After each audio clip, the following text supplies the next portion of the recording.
and I'm a long way away from this, but it's like dating versus like being married to somebody. Like the excitement of the first date, the excitement of the first kiss, like all that kind of stuff. That's like your new prospect. Like it's wild, right? Like you can fall head over heels in love, but then have been married for a long time and then being in like a very loving relationship, that has its own benefit. And they're unique. Like they're both amazing feelings, but they're very unique feelings. Well, that's a great parallel. I never thought of it that way, but Yeah. It didn't dawn. I mean,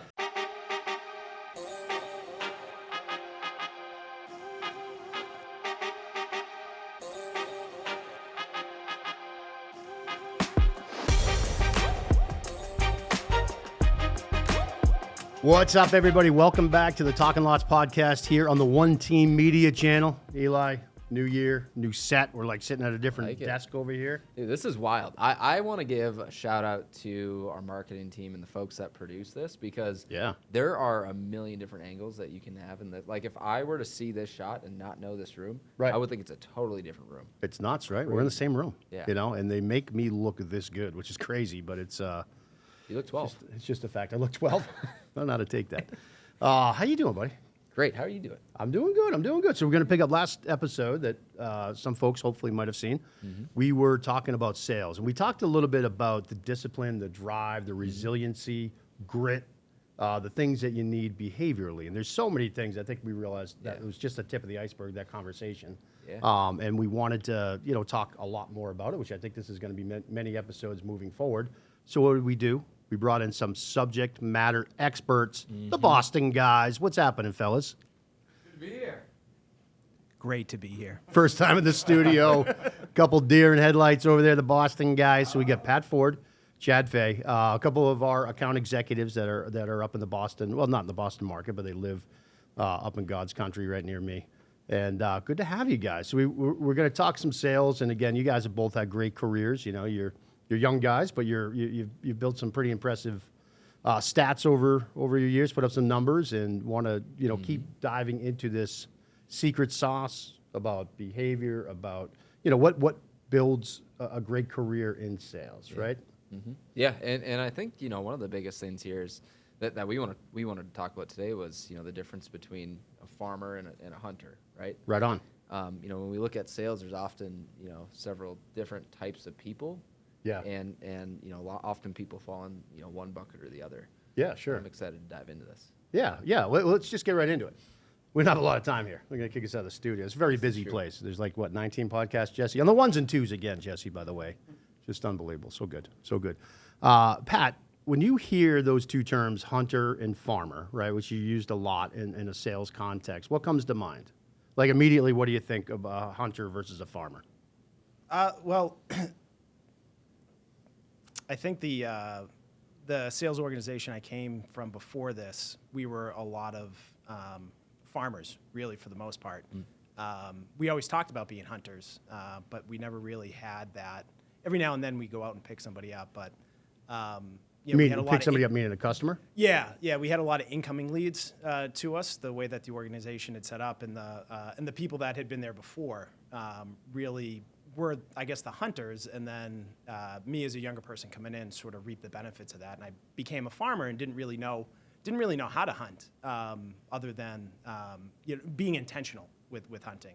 I'd pick people up here and there, but I think hunting is the most important part of that relationship, because you always have to be going out to try to find the new leads and the new people that you have to be dealing with. Farming is important, because you're cultivating those relationships that already exist, and if you really want to take it, you're harvesting all that stuff back in. But if you're not out looking for the new opportunities, and you're not being intentional in who you're going after and what you're trying to get, you're eventually just going to stagnate. Your farm will feed itself, but you're not going to grow, you're not going to expand, you're not going to do all that kind of stuff. So when you say it, I immediately think back to my past, because that's what I have to pull from. And so in a company, you can almost become stagnant because of that. Do you think? I think absolutely. And it's a mentality that permeates the whole organization. It's not just about sales. Yeah. I think it starts with everything starts with leadership up at the top and what the expectations are. But if you're left to your own devices, it's a lot easier to farm than it is to hunt. And so I think a lot of people will default back to farming when they can. You know, you can just get by farming. And there's nothing wrong with that, you know, if that's what you're looking to do. But if you are looking to expand and to grow, you need people out there hunting and trying to find those new avenues and be creative with those. Just be creative with it, really. Yeah. So. What would you say? Like, are you more of a hunter or more of a farmer? Oh, 1,000,000% a hunter. I was gonna say Yeah. I know the answer to this. Yeah, sure. But- Oh, you were asking for the audience. But I was asking for the audience. Yeah. Yeah, definitely a hunter. Yeah. So, I mean, I like to look at I love digging into this. So, like the nature versus nurture part, like in someone that's a natural farmer become a hunter and vice versa. I'm a natural hunter. I'm a terrible farmer. I really am. I think the one thing I do a pretty good job of is relationships. Like I have a lot of long-lasting customer relationships that have really helped me build my career.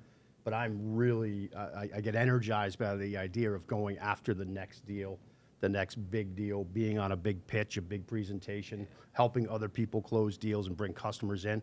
But I don't want to do any of the paperwork. You know, I don't want to be following up. And that's the personality type, right? Yeah. That's the difference there. And that's why I always wonder if you can be, you know, if you know, like kind of a slash. You know, I've known some salespeople that were really good at both. I shouldn't even say that. I know some salespeople that were really good at one and pretty good at both. I don't know that I've ever seen anybody that was phenomenal at both sides of it. You know what I mean? You're pretty. I'm not just pumping your tires because you're the best guest host in the business, but you're On pretty the best good podcast, at it. by the way. That is Yeah, filmed yeah. in this studio. But I did. Shout out to Tyler. But I was waiting for him to run in here. But I think you didn't know what you didn't know, right? And you're still early on in your career, so you sort of learned from a farmer standpoint, right? You were a project coordinator, and a farmer's more operationally minded, right? They like the steady, they're detailed, they're organized, where hunters don't tend to be that way, right? And then you kind of learn sales from hunters, like from Brian, from myself, from Mike, like people, that's what you were around. So you kind of, so that's where I say, is it nature? Is it nurture? Can it be learned? I don't know. What do you think you are more of? I definitely get more energized when I go out and find new customers. Like, Sure. I love making new connections. It is something that if I make a new connection and I have a call that goes well with a new customer, like I'll call you or I'll call somebody on the team and I'm like energized. Freaking pumped. Like it pumps my brake. Like it, Yeah. not pumps my brakes. It pumps me up. It though. pumps your tires. Yeah, it pumps my tires a Yeah, little bit. yep. And so I would say definitely more of a hunter, but I've to your point, like I did start as a project coordinator. I then kind of transitioned into So you learn the business from an operational lens. operational lens. Yep. And so I realized that you can't just acquire new customers all the time. You have to also be you have to service the crap out of the customers you have. You Sure. have to. And so, I always tell our team, and we might have to bleep this out, but you got to service the shit out of these customers. You Yeah. have to. And so, when you do that, you service them to an extent, and then you also combine that with, those hunter mentality and constantly going to get customers. You're going to have a growing business, not only with your current customers, but, with all these new customers. So, Well, in that vein, though, I'll throw this out to whoever wants to answer it. How do you make that detachment? Because you said, we want to provide world-class customer service. You want to stay very involved. That takes time, right? Yeah. And there's only so many. Let's say you're going to sell 300 deals in a year, and you got 200 coming over from a couple of customers. You're going to spend all your time there. Where are you finding the time to go get the other 100? What do you guys think? What is that balance like? And is there a switch that goes off for you coming back and forth? I mean, I'll start. I mean, I think that you 100% have to prioritize that, putting that on your calendar. If you don't put it on your calendar, like, hey, you've got, whatever it may be, like you said, 200 deals that you're working through that you need to, just service, but you still got to be aware of the fact that you got to put some time aside to get the next one. I think that we all share that same feeling about when you get the meeting with the new customer and it goes well. Like, Well, which one gives you more satisfaction? I mean, that one for sure. But I'm saying landing a new deal or killing a job for a customer. Oh, like God, doing I a mean- phenomenal job on 10 projects that you got in front of you, you just knock them out. Which one's like, come on, Chad, we know. It's hard, man. That's a hard one because you know what? You feel accomplished in both, for sure. But there's something about getting the next one that's always like, that just feels just a little bit better. Sure, I feel amazing when, I've completed, say 100 projects for one company and it's all gone well and like all the feedback's been really positive. Yeah. That feels great. But you know what? Then I know that there's another customer out there that I can do the same thing for. And I get the opportunity to have that meeting and that goes well. I got that kind of trumps sometimes, the service end of things. So Pat, it's said that like a hunter is a little more mission focused, where a farmer is a little more customer focused, right? What do you think the difference is there in the mentality and the approach? And I guess kind of same question I was just throwing out there, like, can you be both, or is one of those gonna nudge the other? I think to be successful in sales, I think you have to be a little bit of both. I very much, for my first part, like I was saying, I was very much a farmer. But it is, you are right. When you get that new client, or you get somebody that's interested, or you just hit a good presentation. Did you feel like you were missing something?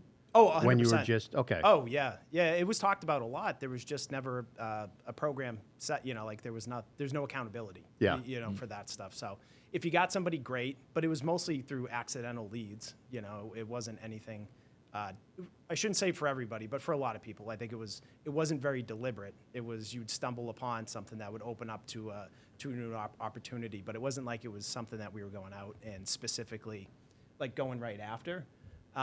But Chad, as you were just talking about that, it was making me think, both are very satisfying, when you get somebody that's new, and then when you do a really great job for somebody.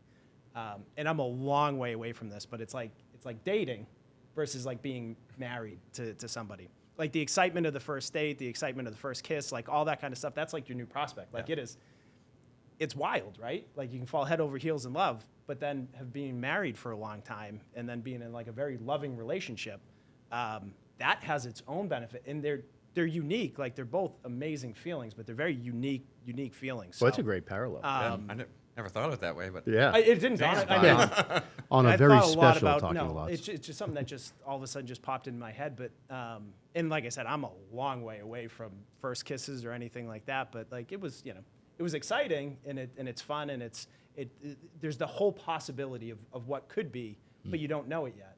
And then with the other one, you know exactly what it is, at least to this point. Like, and when you do a great job, you feel great. That person, you did exactly what you said you were going to do. They got exactly what they needed out of it.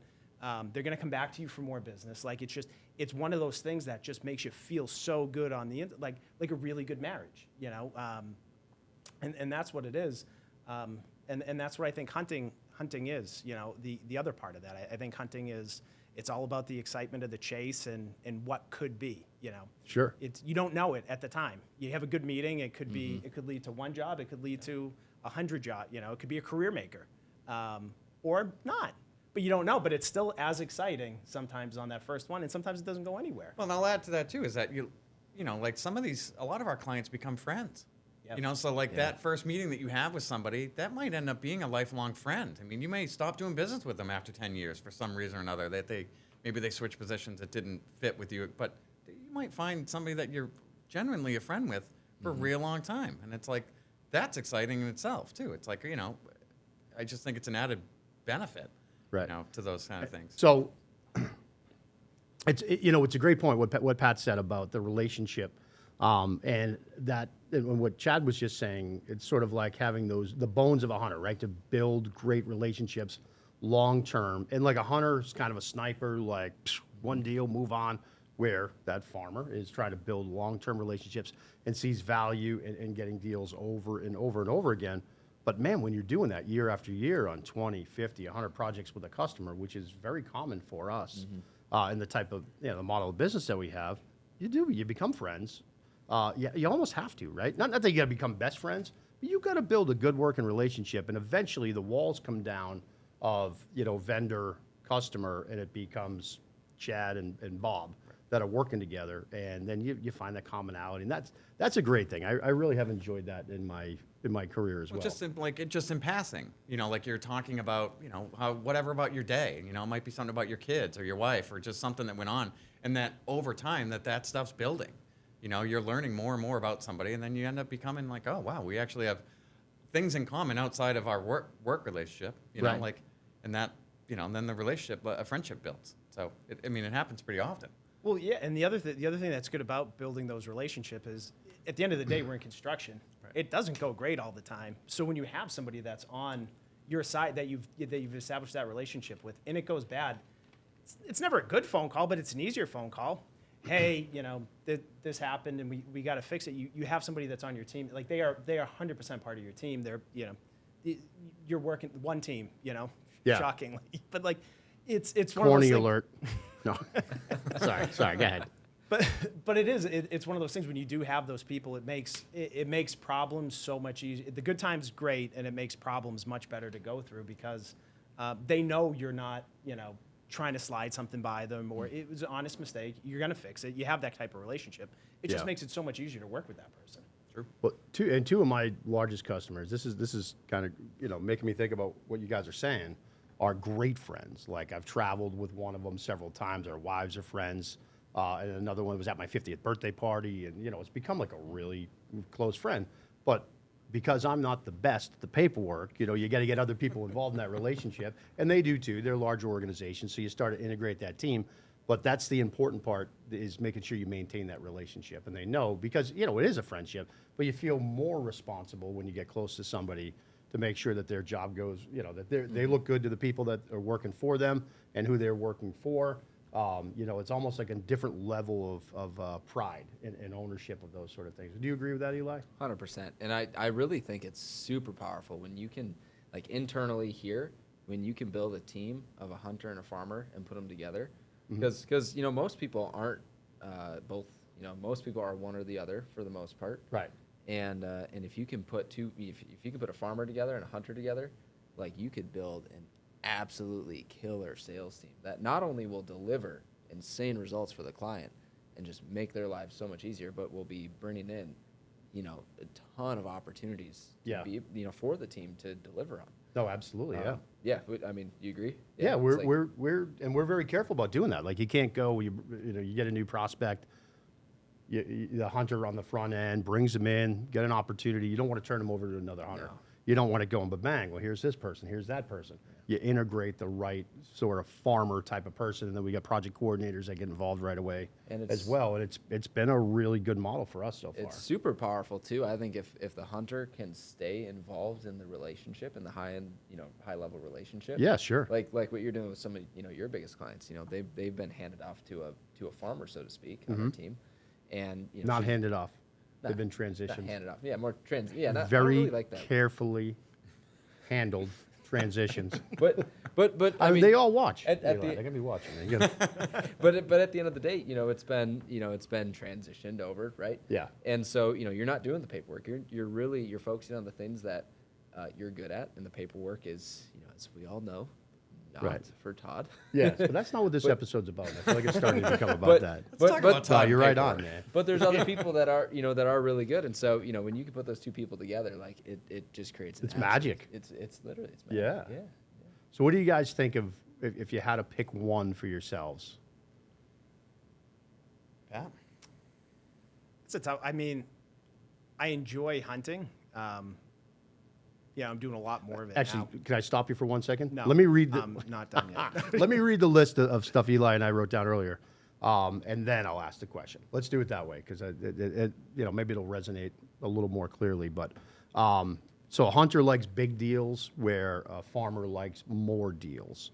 You're onto the hunter's a little bit more like more deals over time. Hunter's a little more onto the next, where you guys, a farmer would get into the details a little bit more. A hunter is mission focused versus customer focused, like we had said before. Hunter's commission driven, where a farmer likes a little bit more stability, isn't as much of a risk taker financially and with their own personal income. Competitive on the hunter side, and a little more collaborative, like independent and competitive hunters, a little more collaborative on the farmer side. So with that said, that word salad I just spit out, Well, can I turn it on you though and ask, when you guys are looking to fill roles like Pat and I's role, what are you looking for? Are you looking for a hunter versus a farmer? That's a great question. I'm glad you asked it. Yeah. So when you guys were, especially you, Chad, since you were really the third salesperson in the company behind, I guess, Todd and myself. Yeah. So Yeah. definitely in the infancy, we were looking for somebody who could almost do both to some extent, a hybrid of the two. I think we're always looking for, not now we're like looking at different personalities, right? And looking to see like, okay, is this person really, are they more of a hunter? Are they more of a farmer? I would say, we're trying to find the balance of that right now.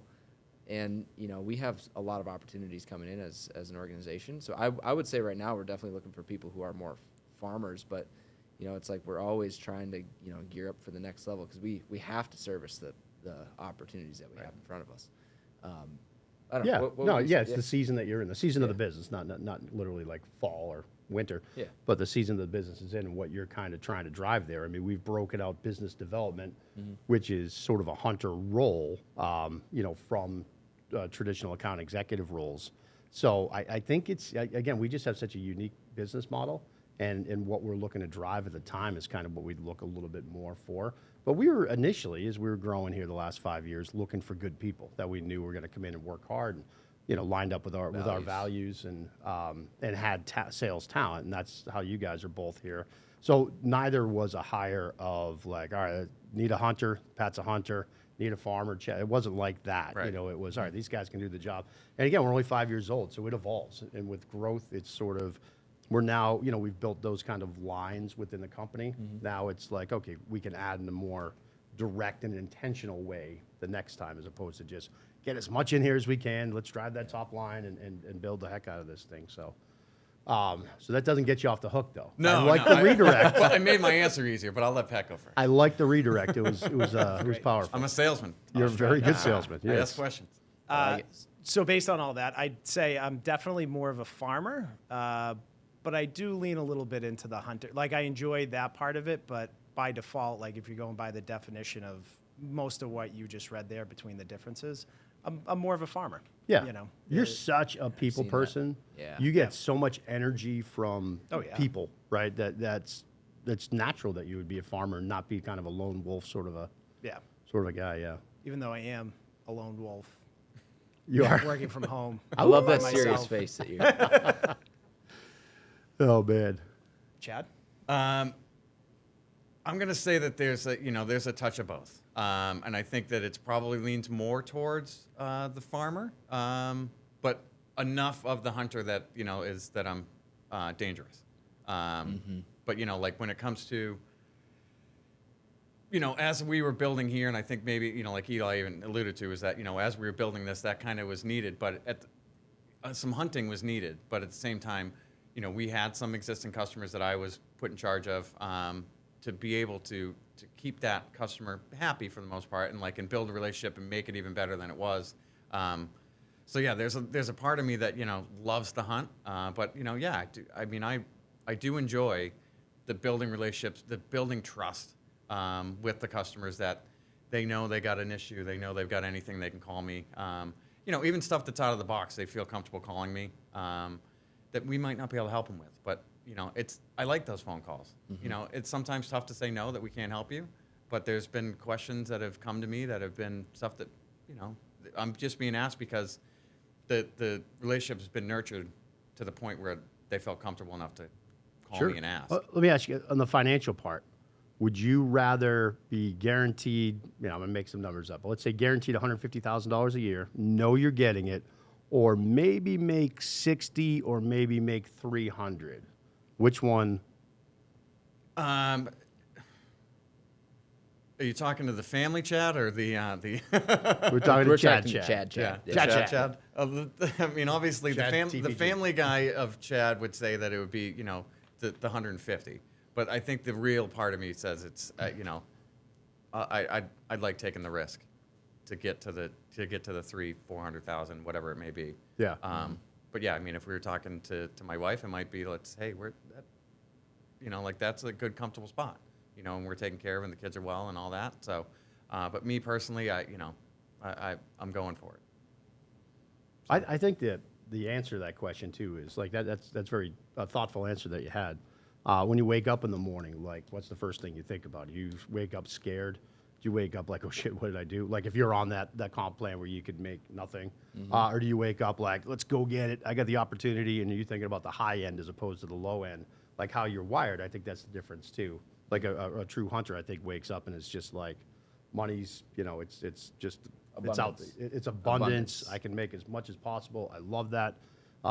Or you wake up and you're like, what did I do? You're kind of crapping your pants No, and a I little think bit. that I think everybody that's in our position wakes up with the like. There's an abundance of opportunity out here for us to make money and make our lives better for our families and all that stuff. I mean, that is there. The stability is the one part of that you kind of have to work your brain around.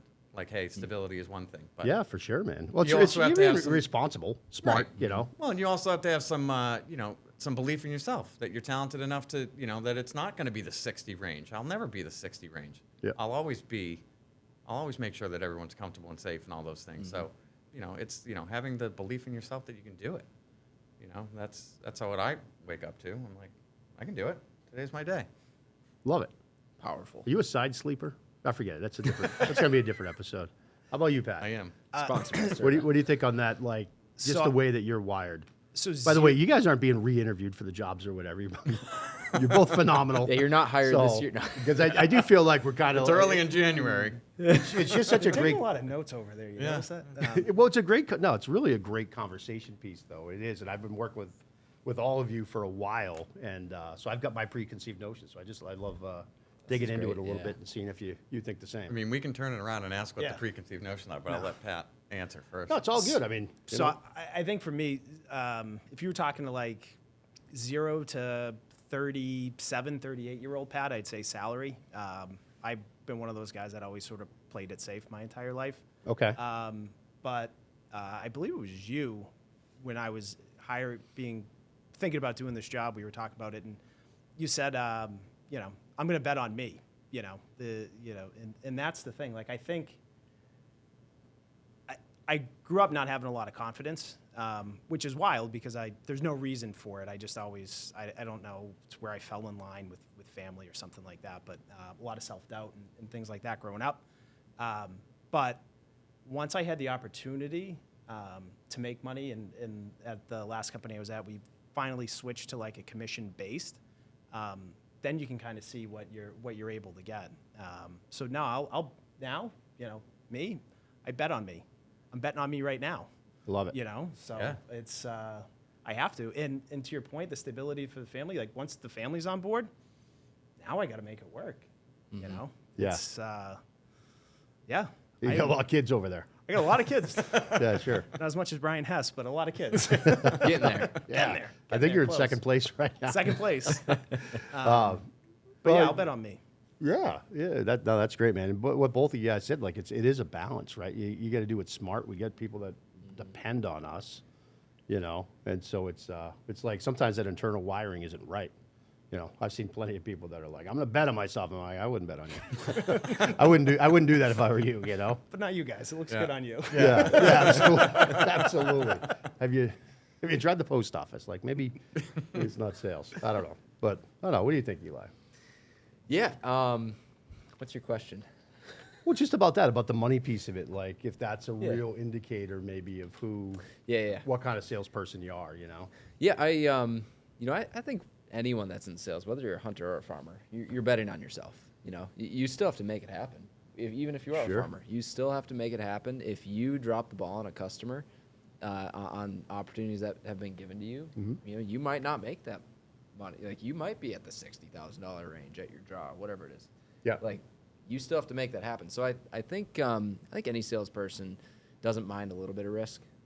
For me personally, my thought process when I joined the pavement group, I was 20 years old, I think I was 20, and we were in year one, and I was living at my parents' house, and I said I have absolutely nothing to lose. If this goes completely sideways, I will figure it out. Yeah. And I'm 20, so I've got time. And being able to take that risk, it's paid off, and I think that for me, I found that I don't mind taking risks as long as I can assess, and make sure it's a reasonable risk. Sure. I'm not going to make a dumb risk. I'm not going to go out there and put, all my savings on black. Yeah. in Vegas or red. But you might someday. Should I do red or black? I don't know. Yeah.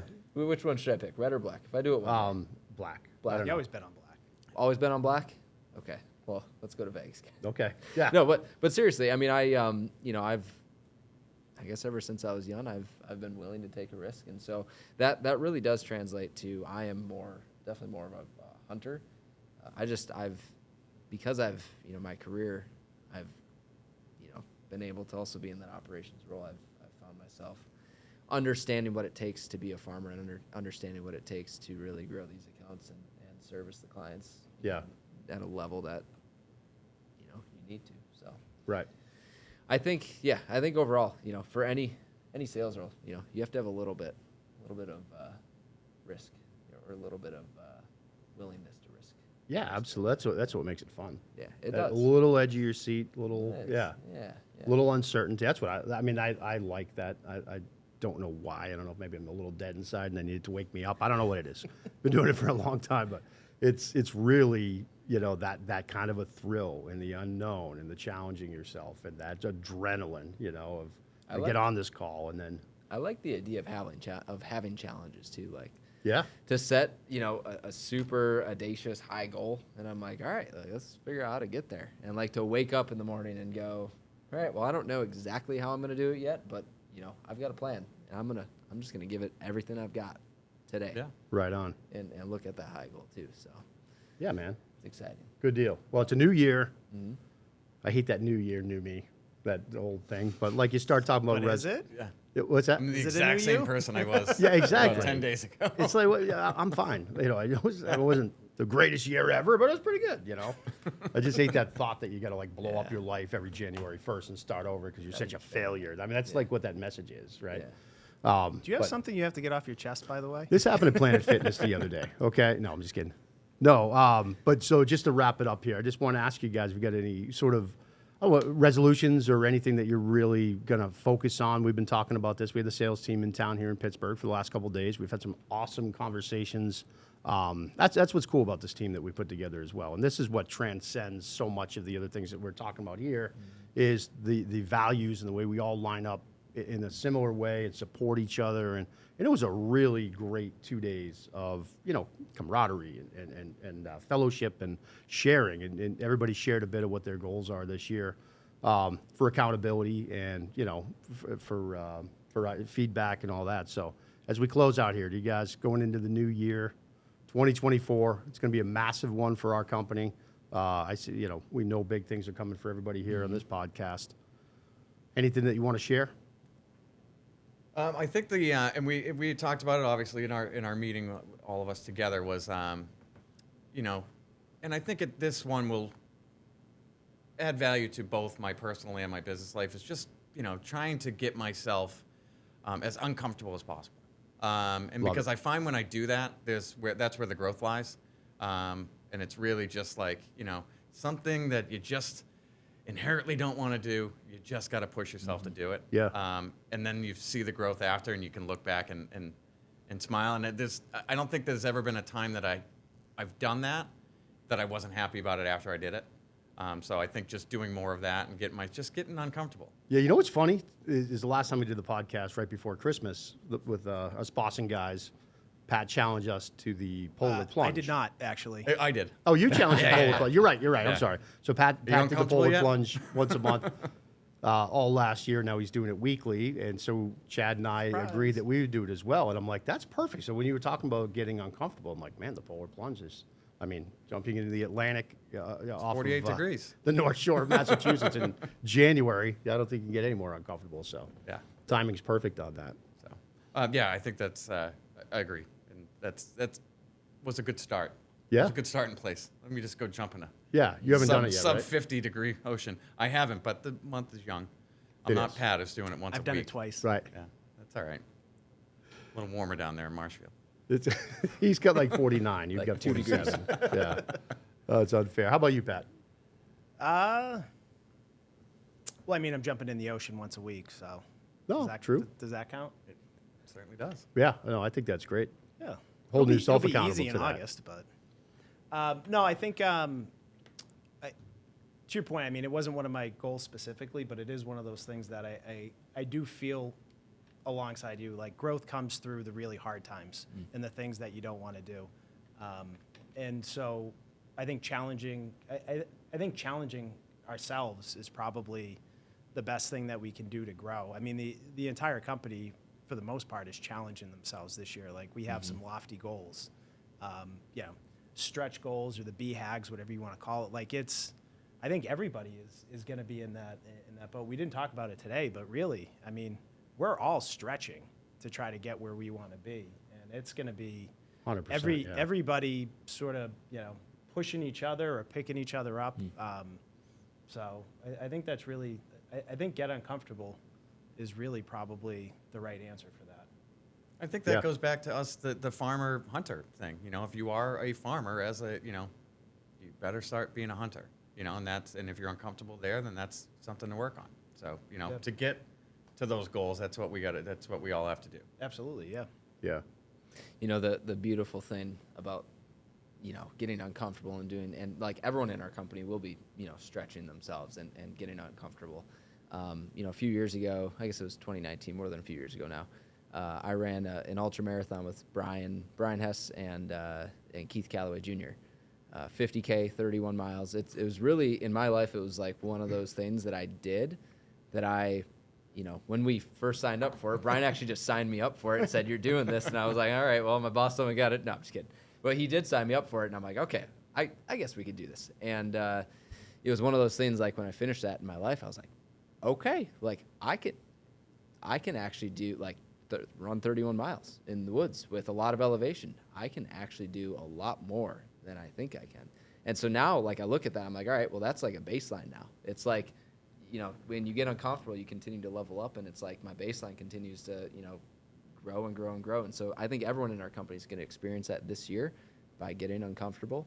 And I'm really excited to watch you two, this year as well, get uncomfortable and just elevate that baseline. Yeah, well, I think, as silly as it sounds, like jumping in the ocean in the middle of a snowstorm when it's like 40 degrees, like that's uncomfortable. But once you get out, it feels great. Yeah. But walking down the road, knowing what's ahead of you, like that's the tough, like it's the anticipation of it that's so tough. But once you do it, yeah, it feels great. Feet are a little cold, but like other than that, like it feels great. Yeah. And if that's the worst thing that's going to happen that day, so be it. Just go. That's it. That's as bad as it's going to get. I'm not going to be that cold again for the rest of the day. No. So I That's think awesome. that's it. Yeah. I love it. Great perspective. I'm full of. That's why you bring the Boston guys in. That's why we bring Yeah, the we Boston talk guys about in. From Boston. Getting real cold in the ocean. Yeah, man. No, absolutely. All good. All right. Well, thank you, guys. This was great. This is a good thing to dig into, and we'll definitely be bringing you back in to leverage your experience and your expertise in sales as we continue this little part of Talking Lots, where we're really kind of diving into the process and all the things that we love about sales, right? 100%. I love sales, and I love talking with you guys about it. I think this is going to be great. Yeah, I for think real. that we all do, right? Yeah, we all we love we like talking about it, and it's fun. You Yeah. know? Yeah. Yeah, it is. Yeah, it's like a sport. It really is. Like, I mean, for me, I'm very competitive. And I grew up playing sports, and so like I feel like my competitive nature and like that, playing sports with my team, Sure. playing hockey growing up, like I feel like that's complete, like all translated to my career now and being in sales and working with you guys every day, like just pumps me up. Yeah. Pumps me up. Thank God, man. Thank God you chose here instead of the NHL as well. know, Thank right? you. Because we wouldn't be. The Blackhawks were calling my name. I said, I'm gonna go work with Todd. Yeah, like, you see what this seal coating thing's all about. And I'm going to get back to you, Mr. Blackhawk. I don't know who owns them, but his name's probably not Mr. Blackhawk. All right. Well, on that note, thank you everybody for joining us here on Talking Lots, another episode. You can find all the Pavement Group podcasts, all the One Team Media, Top Contractor Media, all the tremendous content on the One Team YouTube page, then also anywhere you generally go to get your podcast. You're going to find it on there as well. So we appreciate the support. Appreciate you joining us. Keep checking back. We'll have some more stuff about sales, a lot more stuff about the company as 2024 unfolds, and I hope it's a tremendous year for all of you out there. And thanks again for watching.